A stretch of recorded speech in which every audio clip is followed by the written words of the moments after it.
Mga kwentong sumasa inyo, mga damdaming sumasa puso. Kasama si Tony Aquino. Sumasa puso.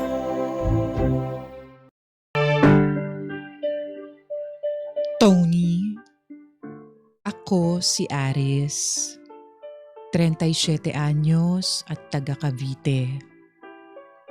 Sumulat ako sa inyo para ibahagi ang ilang parte ng aking buhay. Nasa isang sitwasyon kasi ako na tiyak ko marami ang huhusga sa akin. Umpisahan natin nung taong 2015. Meron akong girlfriend. Krishna ang pangalan niya, na nakilala ko noong kami ay nag-aaral pa lamang sa high school. Mabait, maganda, at napakahaba ng pasensya. Ganyan ko siya ilalarawan. Si Krishna ang unang pag-ibig ko. At sinabi ko noon sa aking sarili na siya na rin ang babaeng iyaharap ko sa altar upang pakasalan. Yun nga lang, hindi naging madali ang aming buhay nung kami ay estudyante pa lamang. Pareho kaming lumaki na salat sa pera. Kaya nagtulungan kami na maigapang ang aming pag-aaral. At nang makapagtapos kami, ay magkaibang direksyon ang tinahak namin ni Krishna. Humanap agad siya ng regular na trabaho. Samantalang ako ay nagsikap para makapagtayo ng sarili kong negosyo. Yun kasi talaga ang pangarap ko. Gusto ko, hawak ko ang aking oras at wala akong ibang susundin kundi ang sarili ko. Pero Tony, napagtanto ko na hindi sapat ang talino lang pagdating sa pagnenegosyo. Kailangan din ng swerte para umasenso.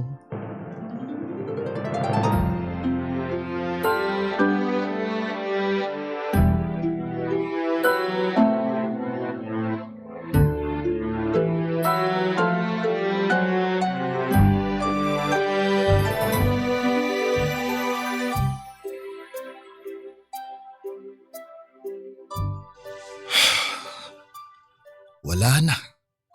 Wala na akong pera.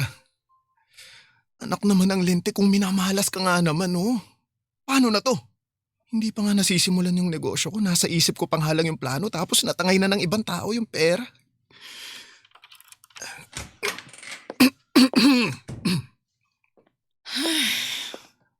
Oh, mahal. Oh, teka. Bakit basang-basa ka? Saka bakit ngayon ka lang nakauwi? 8:00 na ng gabi, oh. Di ba 6:00 yung uwian nyo? Nagtanong ka pa talaga, hindi mo nga ako sinundo kaya ngayon lang ako nakauwi. Kinailangan ko pang mag-abang ng masasakyan eh. Alam mo namang mahirap sumakay dahil rush hour. Tapos umulan pa kaya ito, basang-basa ako. Ganun ba? Ano bang klaseng tanong yan? Hindi mo ba natanggap yung text ko, ha? Ha? Pasensya ka na, busy ako kanina eh. Paanong busy? Andito ka lang naman sa bahay. Sabi mo sa akin di ka aalis kaya umasa ako na bakante ka kaya pwede ako magpasundo. Sayang naman yung motor mo dyan sa garahe kung nakatenga lang. Hindi mo naman ginagamit. Ginagamit ko naman yun kapag may inaasikaso ako tungkol sa negosyo. Negosyo. Puro ka na lang negosyo eh. Wala namang nangyayari dyan sa negosyo mo. Sobra ka naman, mahal. O bakit? Totoo naman eh. Hanggang ngayon wala ka pa rin napapatunayan. Puro ka pa rin plano. Yung mga nakaraan mong negosyo naman puro lugi. Yung tindahan nyo ng milk tea tsaka fruit juice ng kaibigan mo, 6 na buwan lang sarado na. Pati yung burgeran. Tapos ngayon nagpaplano ka na naman magtayo ng coffee shop. Alam mo, tingin ko nagsasayang ka lang ng pera tsaka enerhiya dyan eh. Baka naman kailangan mo na lang tanggapin na hindi para sa iyo yung pagnenegosyo. Grabe ka, mahal. Ang sakit mo naman magsalita. Ginagawa ko naman ang lahat para may mapatunayan sa iyo ah. Ginagawa mo nga, pero kulang pa rin kasi. Kasi kung totoo man yun, una mo ako maiisip, Aris. Lagi naman kitang naiisip ah. Sa katunayan, para sa atin tong mga ginagawa ko. Pag nagtagumpay ang negosyo ko, edi aasenso na tayo. Hindi mo na kailangang mamasukan sa trabaho mo kasi… Kailan pa? Pagod na ako lang mag-isang bumubuhay sa relasyon natin. Ako lang mag-isang nagbabayad ng bills. Gumagastos para sa pagkain natin. Naguhulog nitong motor mo. Nagbabayad sa bawat labas natin. Kasi kung wala kang pera, nagtitipid ka naman. Higit sa lahat, pagod na ako magpautang sa'yo para makapagnegosyo. Wala namang nangyayari. Umalma ka lang kasi. Hindi naman instant na babalik yung mga pera na nilabas mo eh. Syempre, namumuhunan tayo pero babalik din yun, huwag kang mag-alala. Mababayaran din kita sa mga pagkakautang ko sa'yo. Kailan pa nga? Ubus na ako. Ilang taon na kitang binubuhay, Aris. Kailan mo ba maiisip na bitiwan na lang yung pangarap mong negosyo at maghanap ka ng totoong trabaho para naman matulungan mo na ako? Mahal, gustuhin ko man, alam ko na hindi rin ako magiging masaya. Mas gusto ko na ako yung amo. Ayoko nung inuutos-utusan kaya nga ako pumasok sa pagnenegosyo eh. Ewan ko sa'yo. Mukhang hindi mo talaga ako naiintindihan. Alam mo, para na lang ako sirang plaka na paliwanag ng paliwanag dito pero wala rin ni isang salitang pumapasok dyan sa kokote mo. Buti pa maliligo na ako. Tutulog na ako. Teka, hindi ka ba muna kakain? Nagluto ako ng masarap. Hindi na. Nawala na ako ng gana.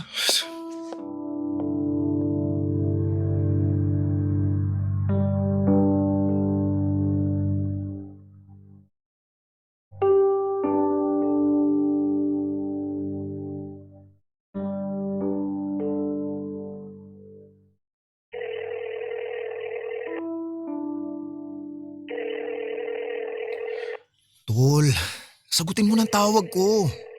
Aga-aga pa eh. Huwag mo sabihin tulog ka na. Sige na. Sagutin mo na tawag ko. Hello? Ay tol, buti naman. Sinagot mo na ako. Kanina pa ako tawag ng tawag eh. Pasensya ka na. Lumabas kami ng asawa ko eh. Halos kakauwi lang namin sa bahay. Tungkol saan ba yung pag-uusapan natin? Pati mo na lang i-text. Mahalaga to eh. Hindi ko na mahihintay yung reply mo pag ite-text ko lang. Parang alam ko na yung tutumbukin ng usapan na to, tol ah. Kilalang kilala mo na talaga ako, tol. Pero baka mali rin naman ako. Sige na. Sabihin mo na kung ano yun. Tol, di ba may pamangkin kang nagtatrabaho sa bangko? Ha? Oo, si Jessalyn. Bakit? Magpapatulong lang sana ako kung paano mag-loan sa bangko nila. Kailangan ko lang ng pera ngayon, tol eh. Bakit? Ano ba nangyayari? Kasi, tol, huwag kang maingay ha. Sa'yo ko lang to sasabihin. Malaki problema ko eh, yung pera na pinahiram sa akin ni Krishna para sana sa plano kong negosyo na coffee shop. Tol, na-scam eh. Ano ka ng tuknening? Lagot ka sa kinakasama mo niyan, tol. Oo nga, tol eh, kaya nga huwag kang maingay. As if naman maririnig ako ni Krishna. Kayo yung magkasama kaya ikaw yung huwag maingay. Tulog na naman siya, tol eh. Hindi na niya ako maririnig. Nag-aaway pa nga kami kanina kasi sabi niya pagod na siya sa pagtatrabaho at pagbubuhat daw sa relasyon namin. Pinaghahanap na nga niya ako ng mapapasukan para raw matulungan ko siya kaso ayoko nga. Kaya sige na tol, tulungan mo na ako. Alam mo, tingin ko dapat makinig ka kay Krishna. Dahil kapag nalaman niyang na-scam ka, magkakagulo kayo. Hindi niya malalaman kung matatapalan ko yung pera. Mababayaran ko naman agad yun kaya sige na. Sige na tol, tulungan mo na ako. Sige. Pero di ko mapapangako kung mapagbibigyan ka. Lalo na't stricto yung bangko nila sa requirements. Pero pwede naman pag-usapan yun kaya lalapit na lang kita kay Jessalyn. Kailan ka ba libre? Anytime tol, pero sana sa lalong madaling panahon. Natatakot kasi talaga ako na pag nalaman ni Krishna, iwanan na niya ako eh. Siyempre, gusto ko may mapatunayan talaga sa kanya. Hindi ko susukuan tong pagnenegosyo dahil di ako pinanganak para utus-utusan lang ng kung sino. Gusto ko, ako ang boss.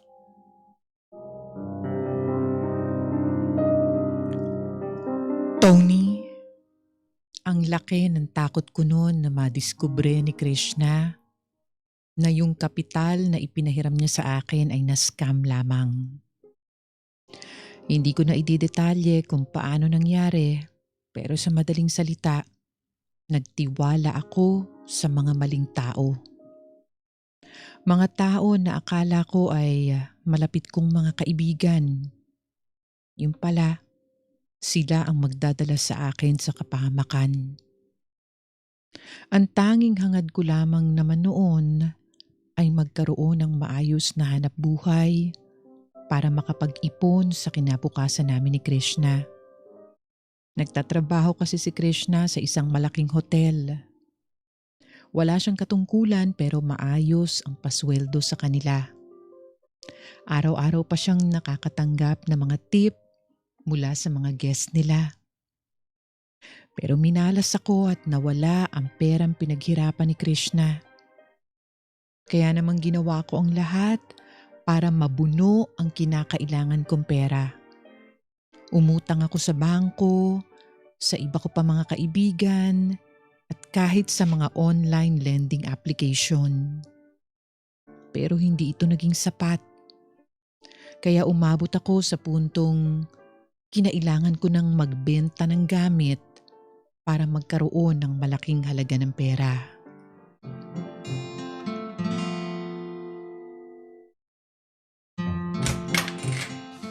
Tuloy ka, tol.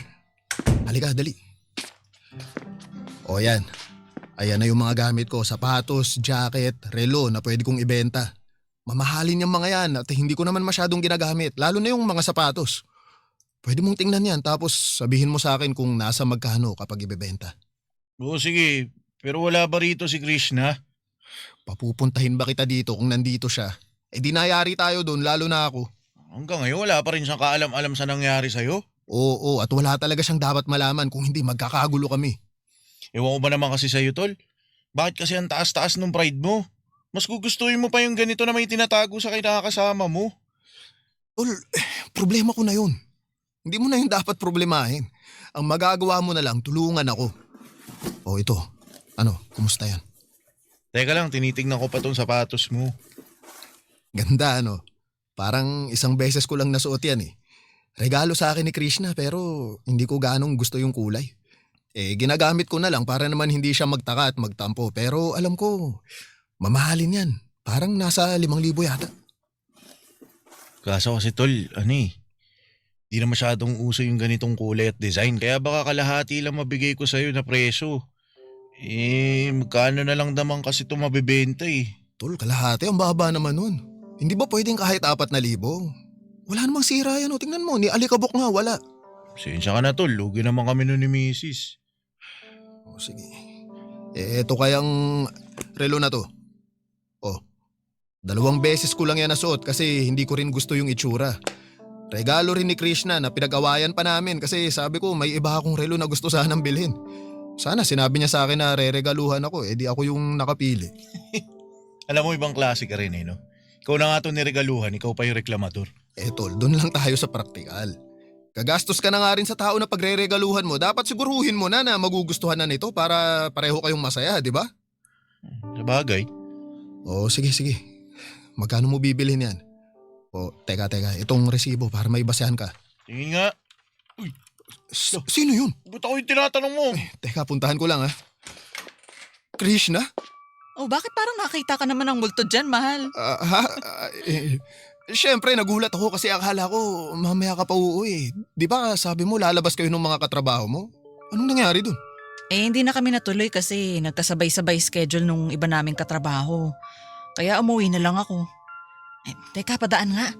Bakit ba nakaharang ka dyan sa pinto? Papasok na ako. Bakit ba, mahal? Ano bang problema? Wala. Sige, pasok ka na. Ang weird mo. Magandang gabi, Krishna. Oh, Aldrin.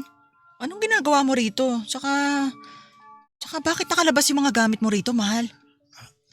Mahal, ano kasi, naisip ko na magbawas ng gamit kasi marami naman sa mga nandyan yung di ko na talaga nagagamit eh. Tapos pinapunta ko dito si Aldrin kasi baka may magustuhan siya dyan na pwedeng bilhin sa akin. Tama si Aris. Di ba nagbabayan sale kami ng misis ko? Kaya yun. Tama. Halos mga regalo ko sa'yo itong mga gusto mong ibenta, oh. Oo, pero hindi ko na kasi talaga nagagamit yung mga yan, mahal. Tapos nakatago lang din sa aparador, inaalikabok. Di ba ang mga gamit kapag hindi ginagamit mas mabilis masira? Kaya naisip ko na ibenta para naman ibang tao yung makinabang. Ikaw ba? Ha? Anong ako? Baka meron kang gamit na hindi na ginagamit dyan. Pwedeng tingnan ni Aldrin, baka mabili pa nila sa magandang presyo. Malay mo, mapagkakitaan pa natin.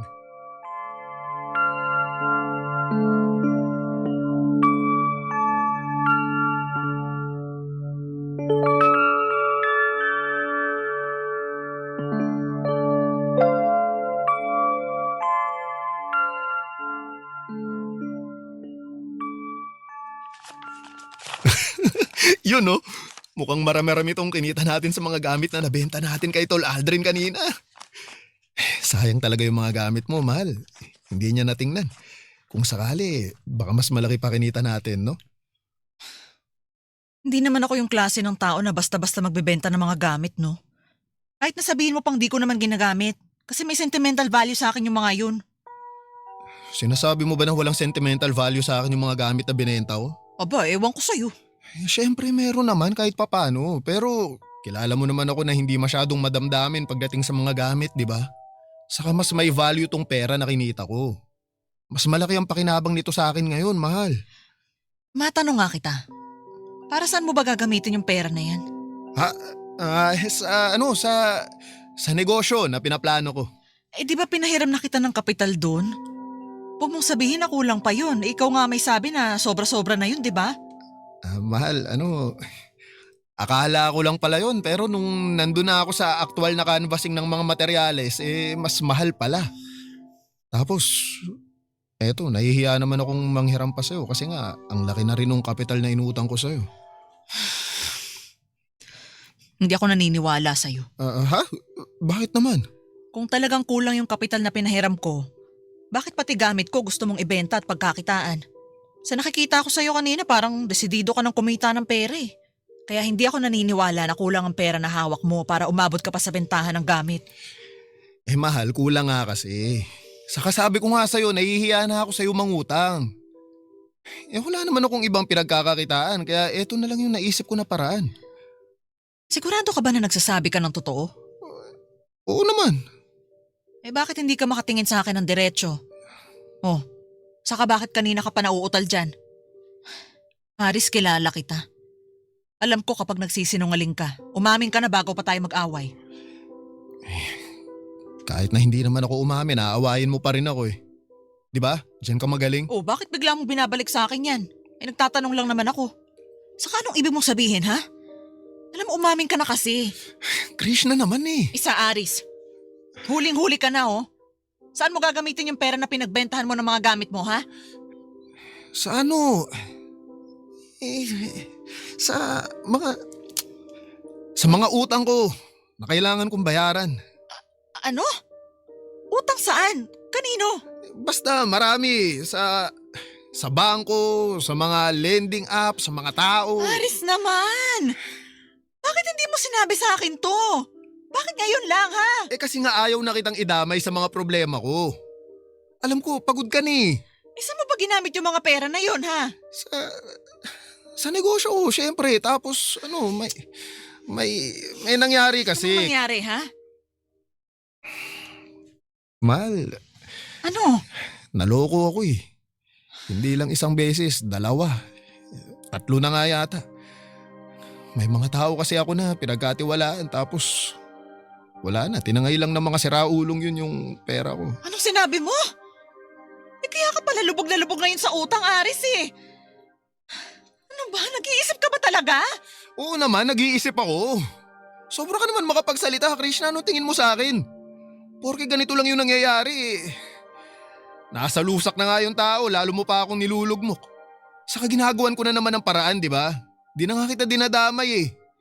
Sana naman kahit paano suportahan mo ako at palakasin mo ang loob ko.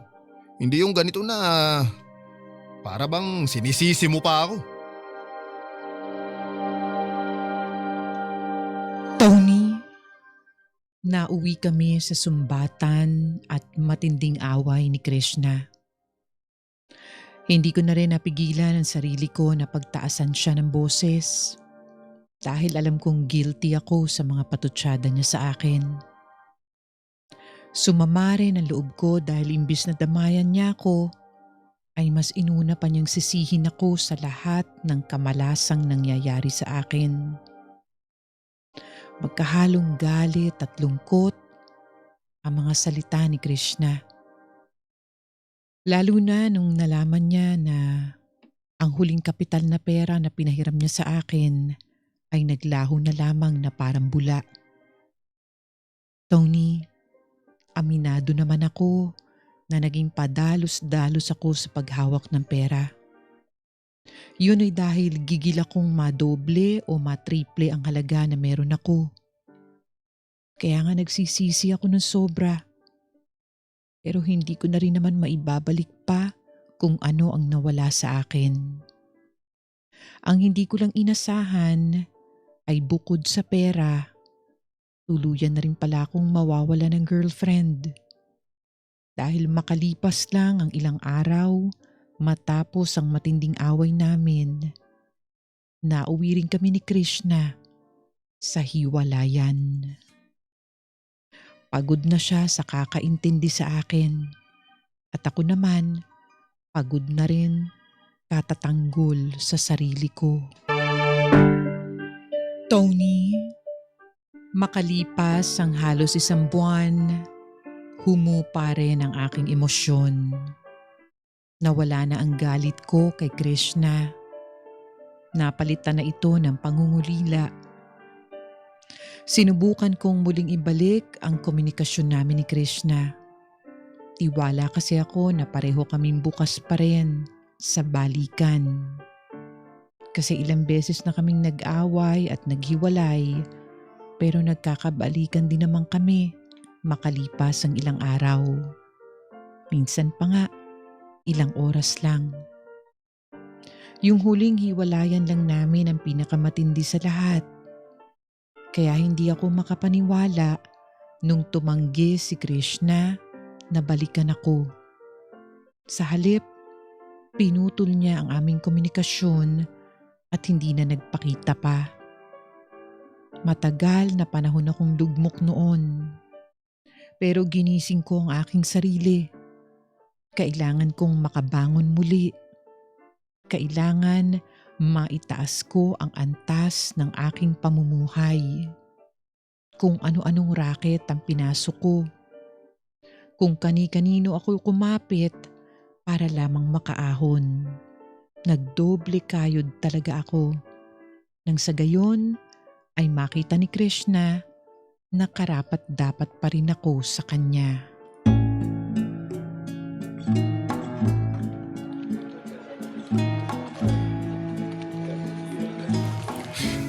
Nako, sana naman available na yung boss nila para kausapin ako. Ilang beses na ako nagpapabalik-balik dito pero lagi na lang wala eh. Excuse me ho. Ikaw ba yung supplier na naghihintay sa boss namin? Oo, ako nga ho. Ako si Nora, sekretarya niya. Pasensya na ha, pero busy siya ngayon eh. Hindi ka niya makakausap. Paano nangyari yun eh? May schedule ako sa kanya ngayong araw. Kahit na may schedule siya ngayon, hindi pa rin garantiya no na makakausap mo siya. Abalang tao yung boss ko eh. Marami siyang pinupuntahan na lugar at kinakausap na mas malalaking tao. Ma'am, sobra naman ho kayo makapagsalita eh. Pareho lang din naman kaming negosyante ng boss mo. Nagsasabi lang ako ng totoo. Kahit saglit lang, Ma'am Nora. Sige na naman oh. Pangalawang beses ko na kasing pumunta dito. Nung una bigla namang umalis yung bus nyo. Hindi kasi... nga ho pwede. Kung gusto nyo, bumalik na lang kayo sa susunod. Kailan pa ho ba yun? Saka sabi nyo wala ring garantiya na harapin niya ako kahit may schedule, di ba? Yung bus ko na ho ang bahala doon. Labas na ako doon, kaya buti pa ho umalis na kayo. Pwede bang kahit hintayin ko muna siya rito kahit ilang minuto lang? Wala na nga ho kayong makakausap ngayong araw.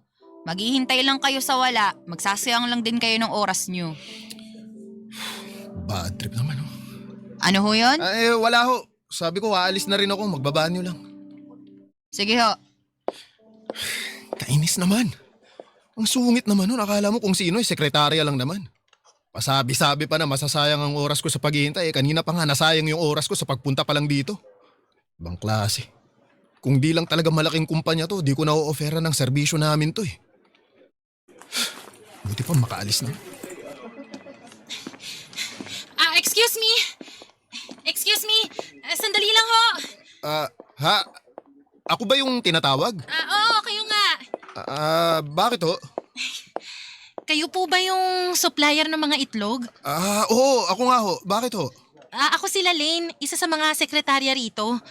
Narinig ko kasi si Nora sa loob ng opisina. Nabanggit na may naghihintay daw na supplier sa boss niya. Pero hindi makakausap ngayon, tapos pangalawang balik mo na raw. Kaya naisip ko na kunin na lang yung proposal mo, tapos ilalapit ko na lang sa boss ko, para pag naging okay na, bahala na lang mag-usap yung mga boss namin. Ganon naman dito pinamamahalaan ng magkakapatid. Oo, nabasa ko nga dun sa bulletin board ng mga board members sa lobby. Sige. Ito na yung proposal ko. Sana mabasa ng boss mo at ma-consider. Pero hindi ko rin may papangako pero mas maganda na rin na subukan natin, di ba? Oo, tama naman. Ay, kunin ko na rin po pala yung number nyo para ako na mismo yung tatawag pag na-approve na to ng boss ko.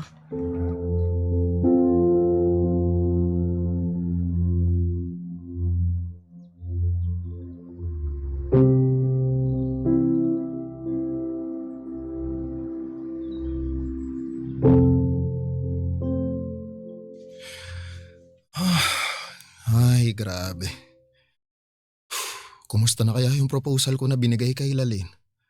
Sana naman nailapit niya sa boss niya para ma-consider. Malaking bagay din kasi yun pag nagkataon. Uy, teka. Si Aldrin nag-chat. Basahin ko nga. Kumusta ang meeting? Buti pa tawagan ko na lang siya.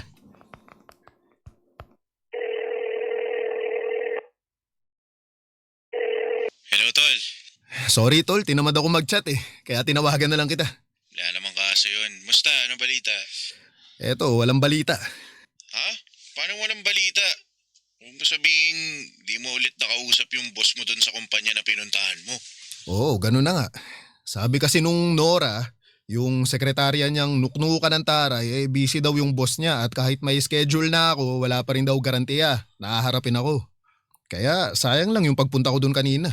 Buti na lang kinuha nung Lalaine yung proposal ko. Teka, sino naman yung Lalaine? Sekretarya rin dun nung isa pang boss, yung kapatid daw. Sabi niya, ilalapit na lang daw niya sa amo niya yung proposal ko tapos bahala na silang mag-usap nung kapatid niya.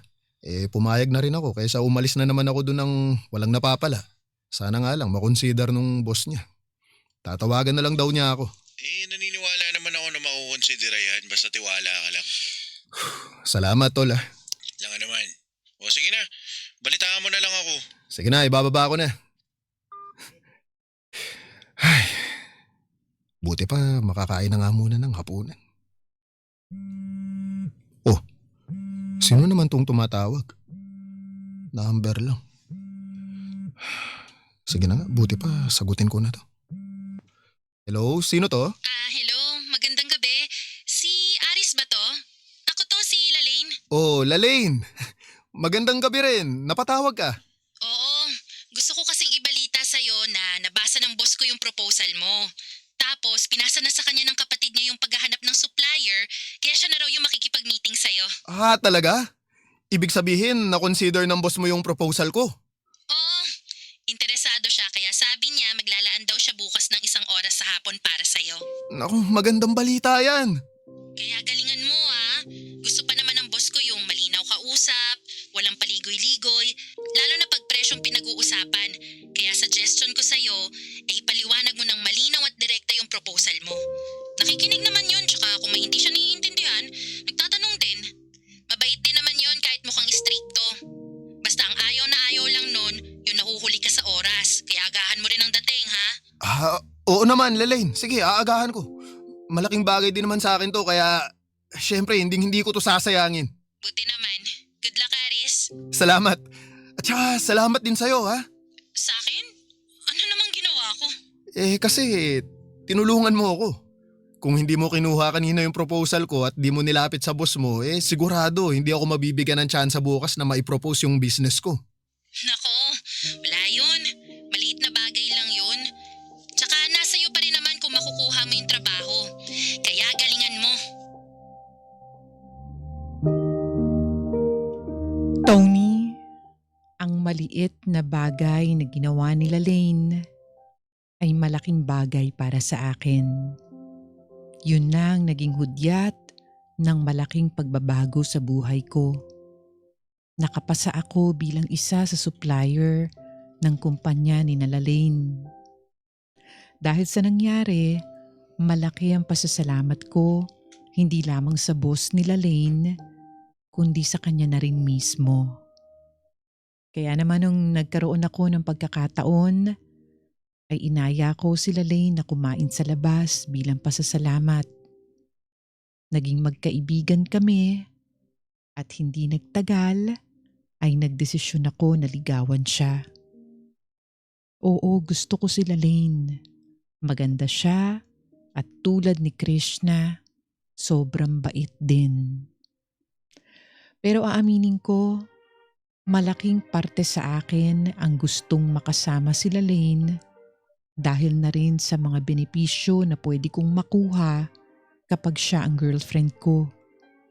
May mga koneksyon at kapit si Lane sa mga kung sino-sinong mga negosyante. Alam kong malaki ang maitutulong niya sa akin. Tiyak naman nalalalim din ang pagtingin ko sa kanya kapag magkasama na kami.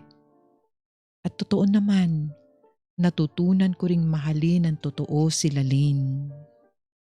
Hanggang sa lumipas ang mga taon, lumagay na rin kami sa tahimik. Akala ko yun na magiging buhay ko. Pero isang araw, laking gulat ko nang muli kong makita si Krishna sa isang restaurant. May ka-meeting ako noon at siya ang waitress na nag-asikaso sa amin. Tony, parang isang panaginip ang muling makita ang babaeng minahal ko ng sobra.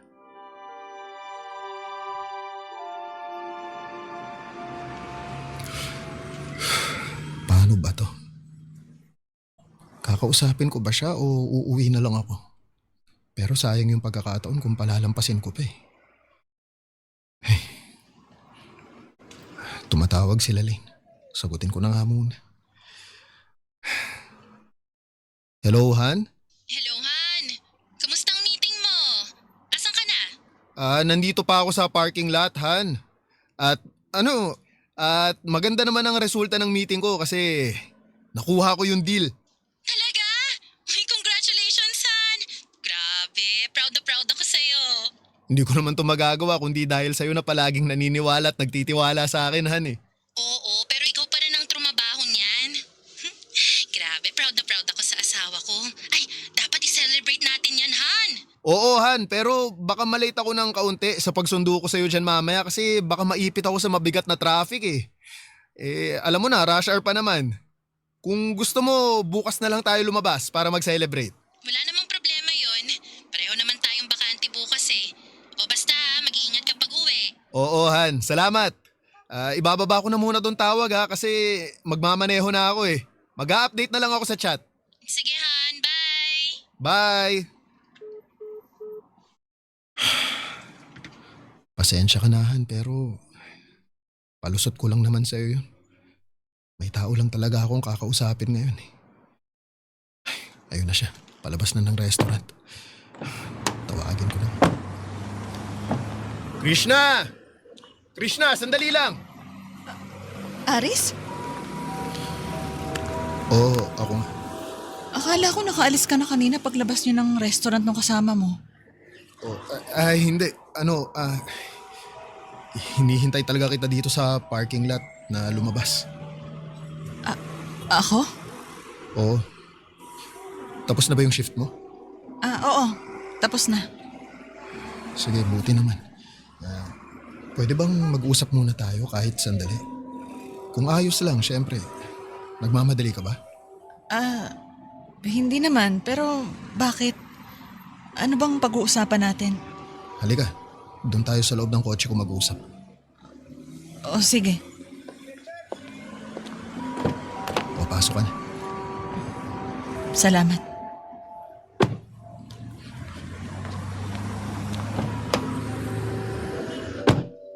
Saan ka nga pala nakatira ngayon? Gusto mo ihatid na kita?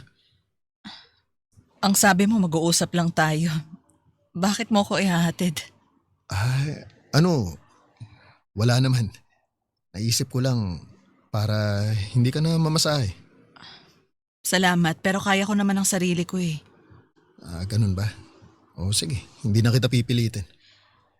Ano ba kasing gusto mong pag-usapan natin? Pasensya ka na kung inabala pa kita. Hindi lang ako makapaniwala na pagkalipas ng mahigit 7 taon, makikita ulit kita. Ang totoo, marami akong tanong sa'yo. Pero bago ang lahat, kumusta ka na? Bakit umalis ka dun sa hotel na pinagtatrabahuhan mo dati? Kasi, nabuntis ako noon at hindi ko na kinaya yung trabaho ko doon. Maselan din yung pagbubuntis ko kaya nag-decide na ako na mag-resign. Ibig sabihin, may asawa ka na pala. Oo, meron na. Kasal na rin kami, katulad mo. Ha? Ayan oh. Di ba, wedding ring yung suot mo? Ibig sabihin, may asawa ka na rin. Oo. Oo, meron na. Kaya nga nagtataka pa ako kung bakit gusto mo akong kausapin at kamo marami ka ring tanong sa akin. Aris, kung tungkol yan sa kung bakit tayo naghiwalay noon, alam mo na rin naman ang sagot. At tingin ko wala na tayong dapat pag-usapan pa. Wala naman tayong ginagawang masama eh. Nag-uusap lang naman tayo. Hindi tayo nagtataksil sa mga asawa natin. Sa bagay. Sorry, masyado lang akong naging defensive. Pero ang totoo, namiss talaga kita at hindi ko rin inaasahan na magkikita pa tayong muli pagkaraan ng maraming taon. Akala ko nga nun kinalimutan mo na ako. Nagalit ka sa akin kasi hiniwalayan kita. Hindi, Krishna, hindi ako galit sa'yo. At hindi rin kita nakalimutan. Sa katunayan, yung paghihiwalay natin yun ang naging daan para mas lalo akong magsikap sa buhay. Mukhang ang asensado ka na dahil nagbunga na yung pagsisikap mo na mapaunlad ang negosyo mo. Oo, hindi talaga ako tumigil o sumuko.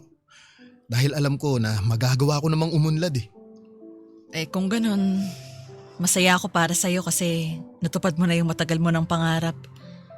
May tiwala naman ako sa'yo na magagawa mo pero ako lang yung nainip kahihintay sa'yo noon.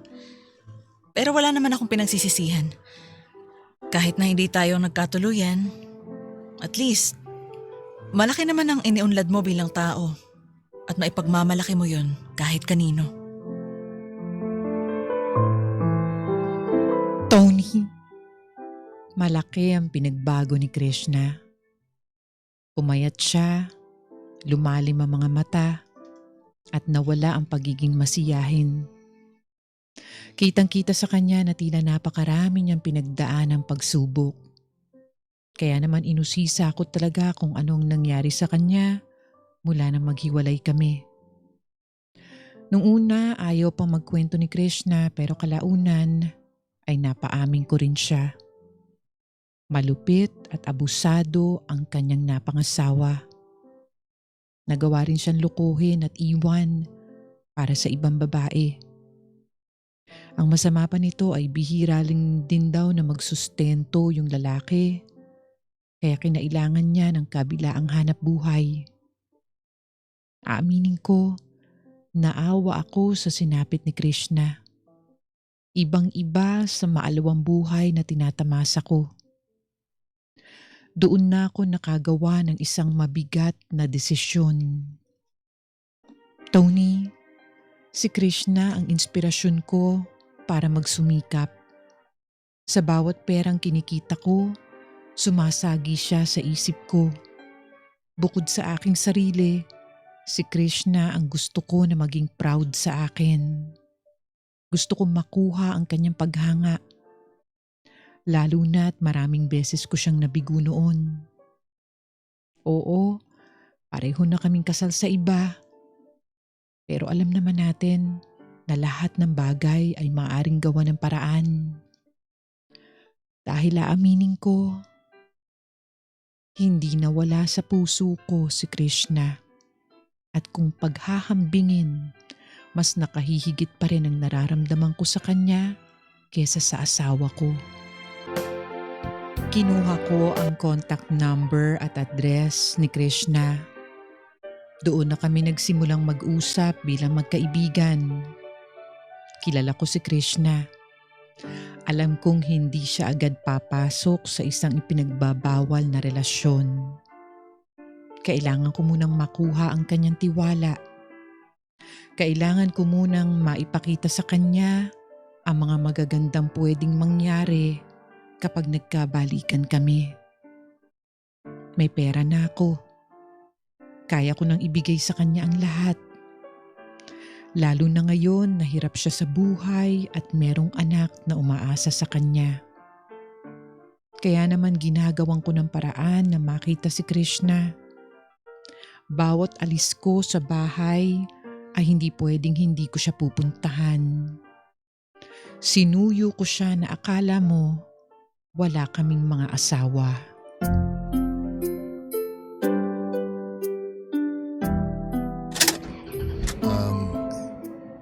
Krishna, kumusta? Nabusog ka ba sa mga kinain natin kanina dun sa restaurant? Oo naman, no? Salamat, Aris, ha? Ang sasarap ng mga pagkain, pero ang mamahal. Pasensya ka na kasi wala man lang akong naiambag. Wala yun. Ako naman yung nagyaya sa'yo eh. Saka masaya na ako na nasarapan ka sa mga kinain natin. Doon pa lang, sulit na. Ano ba yan?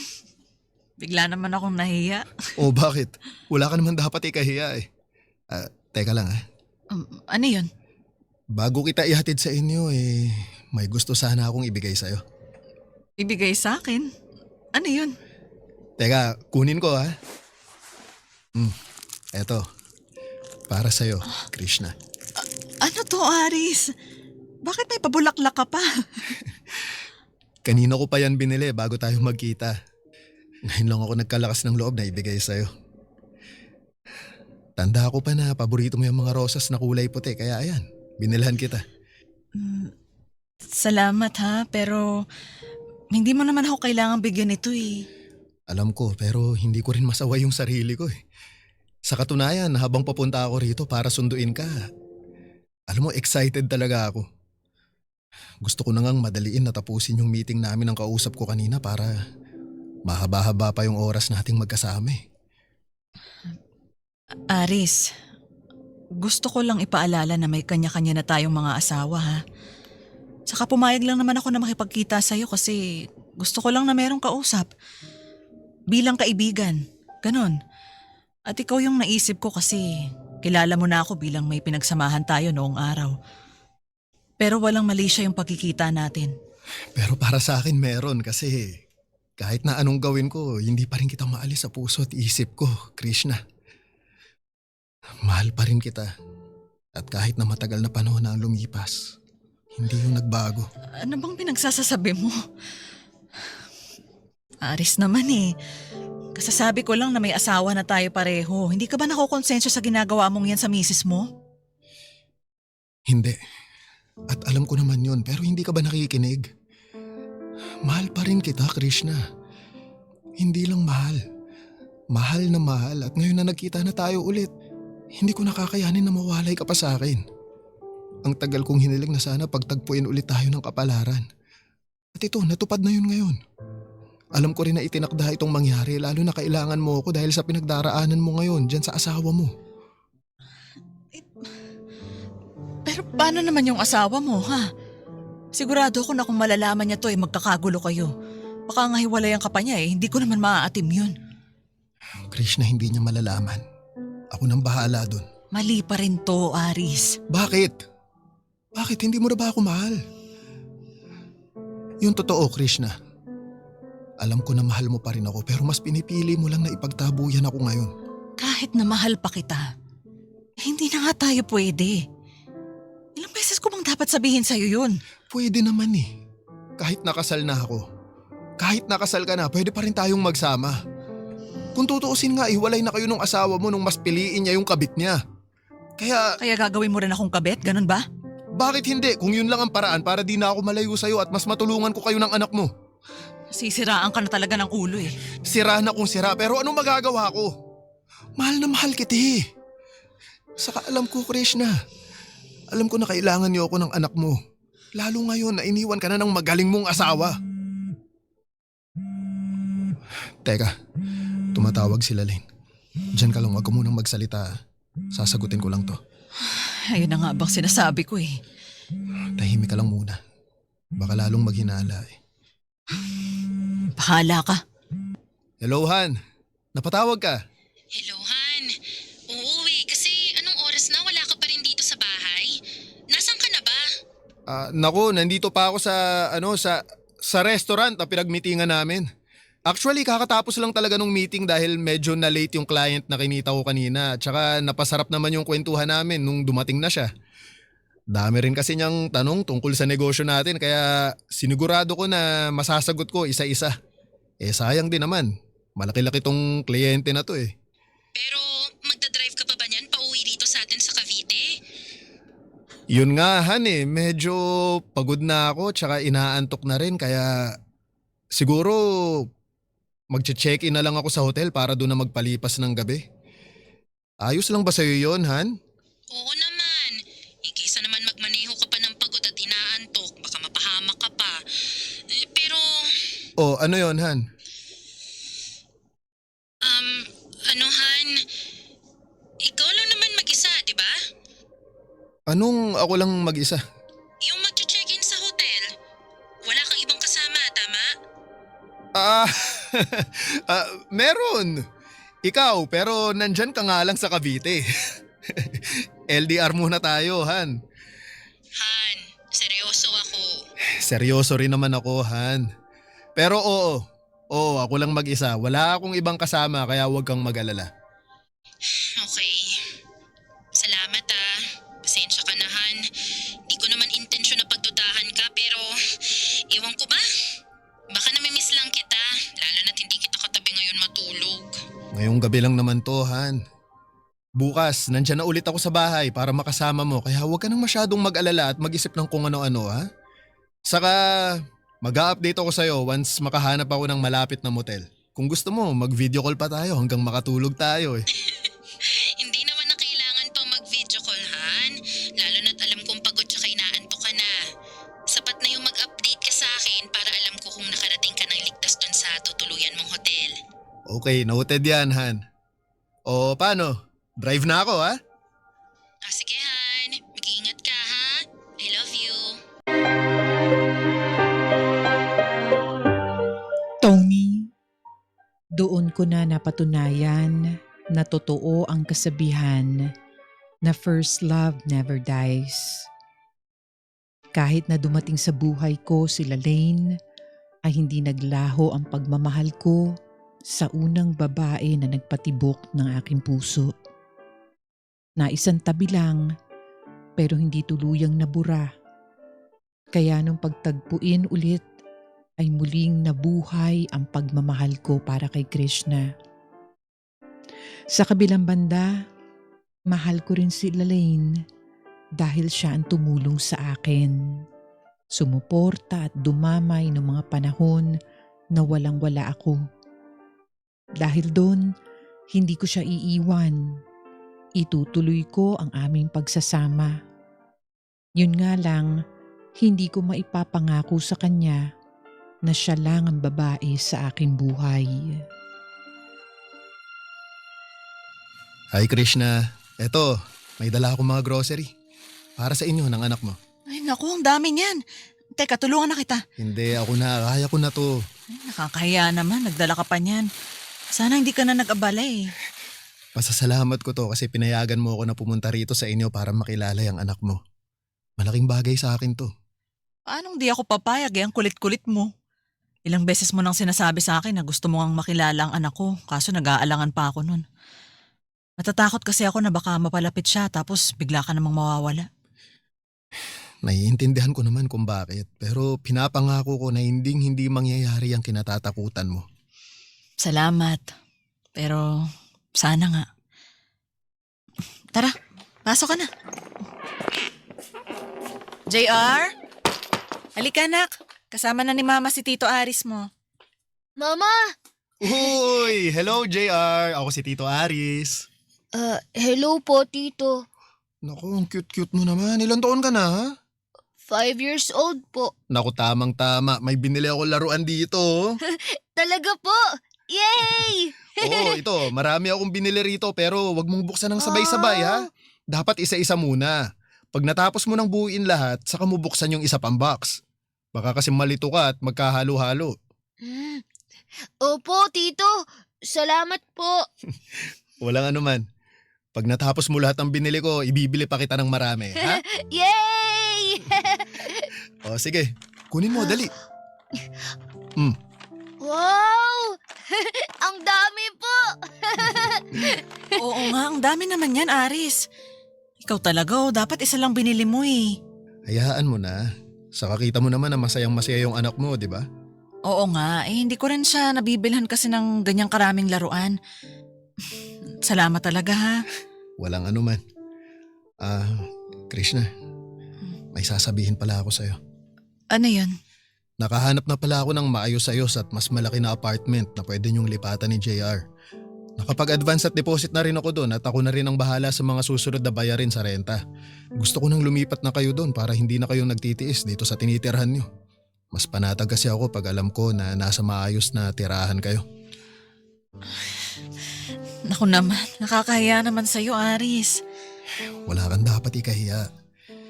Besides, responsibilidad ko to bilang ako na ang tumatayong padre de pamilya sa inyo ng anak mo. Basta, pinapangako ko sa inyo ni JR na hindi ko kayo pababayaan. Mahal na mahal ko kayo eh.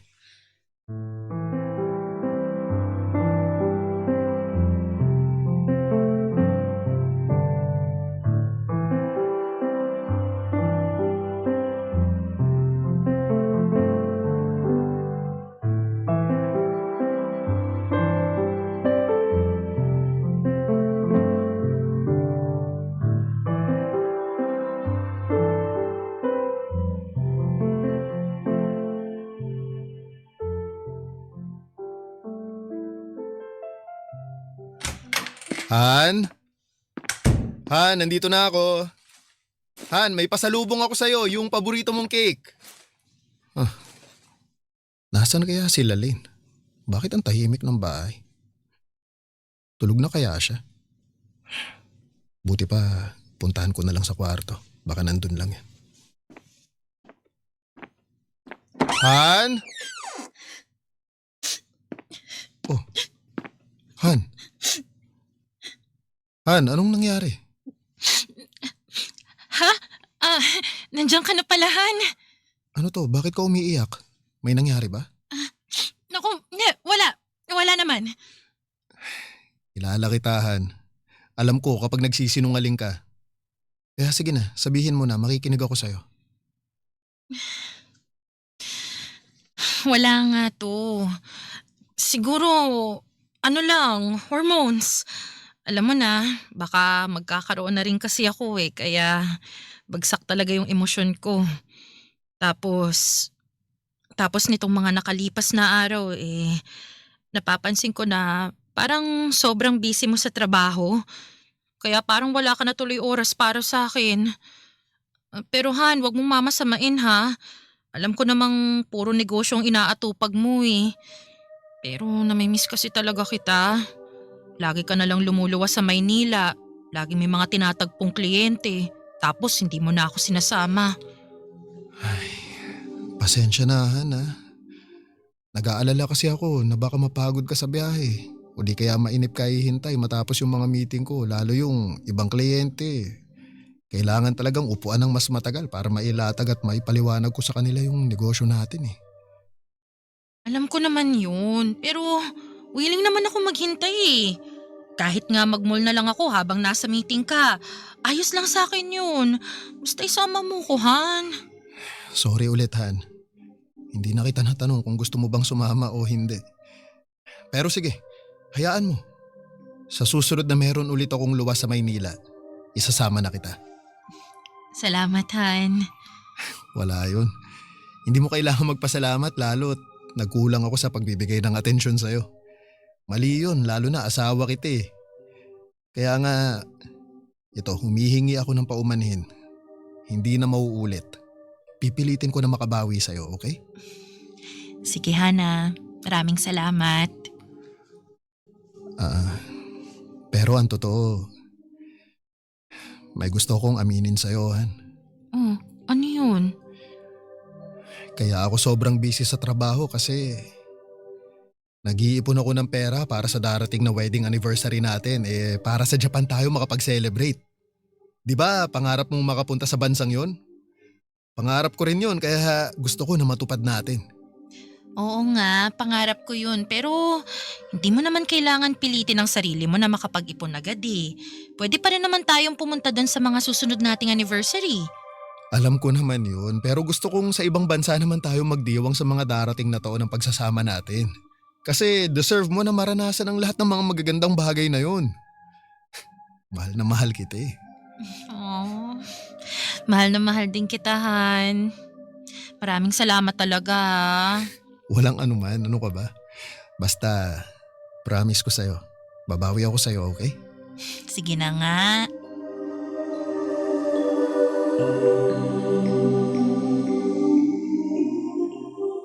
Tony, ganito na nga ang aking buhay hanggang sa ngayon. 2 babae ang mahal ko.